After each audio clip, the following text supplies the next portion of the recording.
Today we will study class 12th poem number 1 Navnirman. इस कविता के कवि हैं त्रिलोचन जी। मैं सबसे पहले इस वीडियो में कवि परिचय पढ़ूंगी, देन पूरी पोयम एक बार रीड कर दूंगी और उसके बाद एक एक पैराग्राफ पढ़ के मैं आपको पूरी पोयम समझा दूंगी। आप चाहो तो इस वीडियो को 1.25 1.5 की स्पीड में देख के जल्दी से समझ सकते हैं। कवि परिचय। त्रिलोचन जी का जन्म 20 अगस्त 1917 को उत्तर प्रदेश के सुल्तानपुर जिले के कटघरा चिरानी पट्टी में हुआ। जो इस कविता की कवि है त्रिलोचन जी, उनका जन्म 20 अगस्त 1917 को उत्तर प्रदेश के सुल्तानपुर जिले के कटघरा चिरानी पट्टी में हुआ था। आपका वास्तविक नाम वासुदेव सिंह है। आप हिंदी के अतिरिक्त अरबी और फारसी भाषाओं के निष्णात ज्ञाता माने जाते हैं। उनको हिंदी के अलावा अरबी और फारसी भी आती थी और वो उन भाषाओं के ज्ञानी माने जाते थे। पत्रकारिता के क्षेत्र में आप सक्रिय रहे। वे पत्रकारिता के क्षेत्र में भी उन्होंने अपना बहुत अच्छा योगदान दिया। आपने काव्य क्षेत्र में प्रयोग धार्मिकता का समर्थन किया और नव सृजन करने वालों के प्रेरणा स्रोत बने। उन्होंने काव्य के क्षेत्र में बहुत अच्छा काम किया और जो नए कवि हैं उनके लिए वो एक प्रेरणा के स्रोत बने रहे। आपका साहित्य भारत के ग्राम समाज के उस वर्ग को संबोधित करता है जो वर्षों से दबा कुचला हुआ है। इनके जो साहित्य होते हैं वो भारत के उस समाज को दर्शाते हैं जो बहुत सालों से दबे कुचले हुए रहे। आपकी साहित्यिक भाषा लोक भाषा से अनुप्राणित है। जो इनकी साहित्य भाषा होती है और जो लोक भाषा मतलब जो हम डेली लाइफ में यूज़ करते हैं तो वो थोड़ी सिमिलर हमको दिखाई पड़ती है। सहज, सरल तथा मुहावरों से परिपूर्ण भाषा आपके साहित्य को लोकमानस तक पहुंचाकर जीवंतता भी प्रदान करती है। सादी सरल भाषा होती है इनके काव्यों में, साहित्यों में, और ये हमें एक जीवन जीने का कुछ नया ढंग सिखाती है। आपका निधन 2007 में हुआ। प्रमुख कृतियाँ पेपर में पूछी जाती है तो आप इन्हें याद कीजिएगा। धरती, दिगंत, गुलाब और बुलबुल, उस जनपद का कवि हूँ, सबका अपना आकाश कविता संग्रह, देशकाल कहानी संग्रह, दैनंदिनी डायरी आदि। विधा चतुष्पदी 4 चरणों वाला छंद होता है। यह चौपाई की तरह होता है। इसमें 4 चरण होते हैं। इसके प्रथम, द्वितीय और चतुर्थ चरण में तुकबंदी होती है। भाव और विचार की दृष्टि से प्रत्येक चतुष्पदी अपने आप में पूर्ण होती है। ये जो विधा है मैं उसके बारे में थोड़ा इजी लैंग्वेज में आपको बता देती हूँ। चतुष्पदी चौपाई की भांति 4 चरणों वाला छंद होता है। इसके प्रथम, द्वितीय तथा चतुर्थ चरण में पंक्तियों के तुक मिलते हैं। मतलब थोड़ी नहीं, पूरी मिलती जुलती पंक्तियाँ होती है। अभी जब मैं पोयम पढ़ूंगी तब आपको दिखेगा और समझ में भी आएगा। तीसरे चरण का तुक नहीं मिलता, मतलब फर्स्ट लाइन, सेकेंड लाइन और फोर्थ लाइन के जो वर्ड्स रहेंगे वो थोड़े सिमिलर रहेंगे, बट जो थर्ड लाइन है वो कुछ अलग ही रहेंगी। प्रत्येक चतुष्पदी भाव और विचार की दृष्टि से अपने आप में पूर्ण होती है और कोई चतुष्पदी किसी दूसरे से संबंधित नहीं होती। पाठ परिचय। प्रस्तुत चतुष्पदियों में कवि का आशावाद दृष्टिगोचर होता है।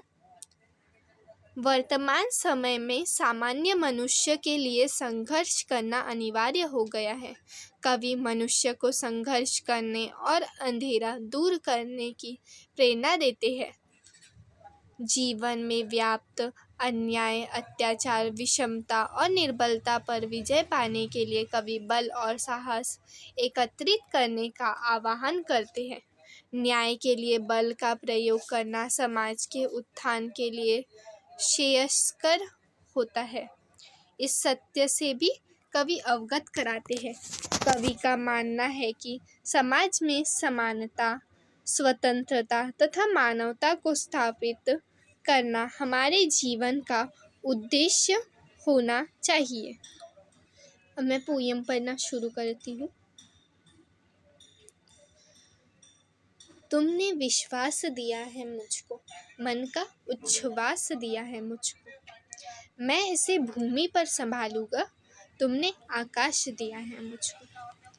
सूत्र यह तोड़ नहीं सकते हैं, तोड़कर जोड़ नहीं सकते हैं। व्योम में जाए, कहीं भी उड़ जाए, भूमि को छोड़ नहीं सकते हैं। सत्य है, राह में अंधेरा है, रोक देने के लिए घेरा है। काम भी और तुम करोगे क्या, बढ़े चलो सामने अंधेरा है। बल नहीं होता सताने के लिए, वह होता है पीड़ित को बचाने के लिए। बल मिला है तो बल बनो सबके, उठ पड़ो न्याय दिलाने के लिए। जिसको मंजिल का पता रहता है, पथ के संकट को वही सहता है।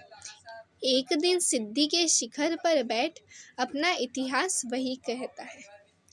प्रीति की राह पर चले आओ, नीति की राह पर चले आओ, वह तुम्हारी ही नहीं सबकी है, गीति की राह पर चले आओ। साथ निकलेंगे आज नर नारी, लेंगे कांटों का ताज नर नारी। दोनों संगी है और सहचर है, अब रचेंगे समाज नर नारी। वर्तमान बोला अतीत अच्छा था, प्राण के पथ का मीत अच्छा था। गीत मेरा भविष्य गाएगा, यो अतीत का भी गीत अच्छा था। यह कविता ली गई है चुनी हुई कविताएं इस संग्रह से। चलो अब मैं आपको पोयम एक्सप्लेन करती हूँ। तुमने विश्वास दिया है मुझको, मन का उच्छ्वास दिया है मुझको, मैं इसे भूमि पर संभालूंगा, तुमने आकाश दिया है मुझको। प्रस्तुत पंक्तियों में कवि कहते हैं कि मनुष्य के जीवन में किसी का विश्वास प्राप्त करने तथा किसी से प्रोत्साहन पाने का बड़ा महत्व होता है। तुमने विश्वास दिया है मुझको, इस पंक्ति का अर्थ यही है कि मनुष्य के जीवन में विश्वास प्राप्त करना या प्रोत्साहन प्राप्त करना बहुत खास होता है किसी के लिए भी। आप देख सकते हो कभी किसी बच्चे को हम प्रोत्साहित करें तो वो और अच्छा करने की कोशिश करते हैं। तो बस वही बात यहाँ कवि कह रहे हैं। मन का उच्छ्वास दिया है मुझको, मैं इसे भूमि पर संभालूंगा, तुमने आकाश दिया है मुझको। प्रोत्साहन प्राप्त करने से मनुष्य बड़े बड़े काम कर डालता है। कवि कहते हैं कि तुमने मुझे जो विश्वास और प्रेरणा दी है वह मेरे लिए बहुत ही महत्वपूर्ण है। इन्हें देकर तुमने मुझे असीम संसार दे दिया है, पर मैं इन्हें इस तरह संभाल कर अपने पास रखूँगा कि मैं आकाश में ना उड़ूँ और मेरे पाँव हमेशा ज़मीन पर रहे, अर्थात मुझे अपनी मर्यादा का हमेशा ध्यान रहे। तुमने प्रोत्साहित किया, तो कभी कभार प्रोत्साहन से लोग हवा में उड़ जाते हैं। तो कवि कह रहे हैं कि मैं इसे भूमि पर संभालूंगा, मतलब अपनी सीमा में रहकर ही मैं अपने सारे काम करूँगा। मैं अहंकारी नहीं बनूँगा या फिर मैं आसमान में नहीं उड़ूँगा। सूत्र यह तोड़ नहीं सकता, तोड़कर जोड़ नहीं सकता। व्योम में जाए, कहीं भी उड़ जाए, भूमि को छोड़ नहीं सकता। कवि मनुष्य के बारे में कहते हैं कि वह चाहे कितना ही बड़ा क्यों न हो जाए, आकाश में उड़ान भरता हो या अन्य कहीं उड़कर चला जाए, पर अंत में उसे अपनों के बीच यानी धरती पर तो आना ही पड़ता है।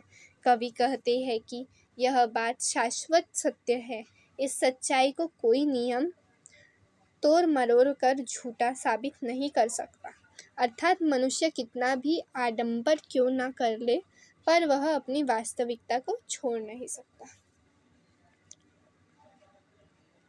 देखो, कोई अगर आसमान में उड़कर चला भी जाए, मतलब बहुत ज़्यादा आगे बढ़ जाए और अपने आप को बहुत महान समझने लग जाए, तो एक ना एक दिन तो उसका घमंड चूर होएगा ही और उसको अपनी सीमाएं याद आएंगी। ठीक है, तो कोई भूमि को छोड़ नहीं सकता, अर्थात अपनी वास्तविकता को कोई छोड़ नहीं सकता। और यहाँ पे व्योम का मतलब आकाश होता है।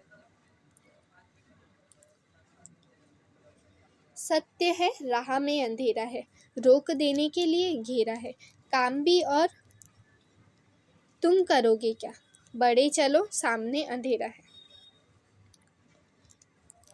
कवि संघर्ष करने का आह्वान करते हुए कहते हैं कि आपकी राह अंधेरे से भरी हुई है, भले यह बात सच हो या आपकी प्रगति के द्वार को अवरुद्ध करने के लिए तरह तरह की कठिनाइयाँ रास्ते में आ रही हो, तब भी आपको संघर्ष के मार्ग पर रुकना नहीं है।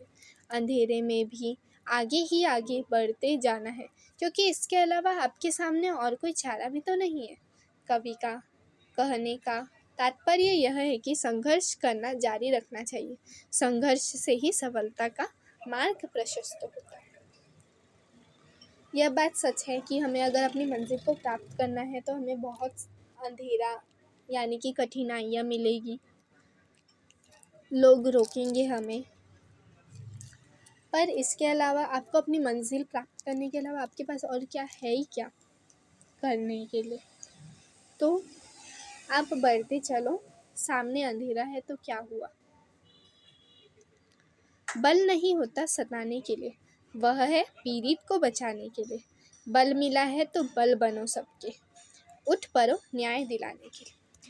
कवि कहते हैं कि मनुष्य को निरर्थक कार्यों के लिए अपने बल का प्रयोग नहीं करना चाहिए, उसका प्रयोग सार्थक कार्यों के लिए होना चाहिए।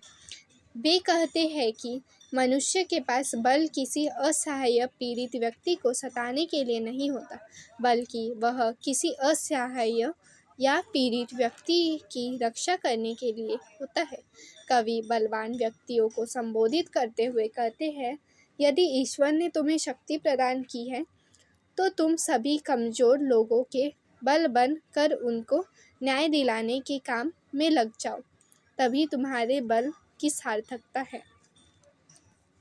इन पंक्तियों में कवि कहते हैं कि बल किसी को सताने के लिए नहीं होता है, वो किसी पीड़ित यानी कि जिनके साथ कुछ बुरा हुआ है उनको बचाने के लिए होता है।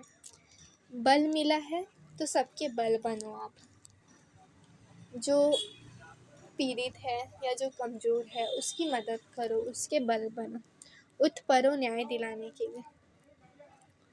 सबको न्याय दिलाने में मदद करो उस बल की सहायता से। जिसको मंजिल का पता रहता है, पथ के संकट को वही सहता है।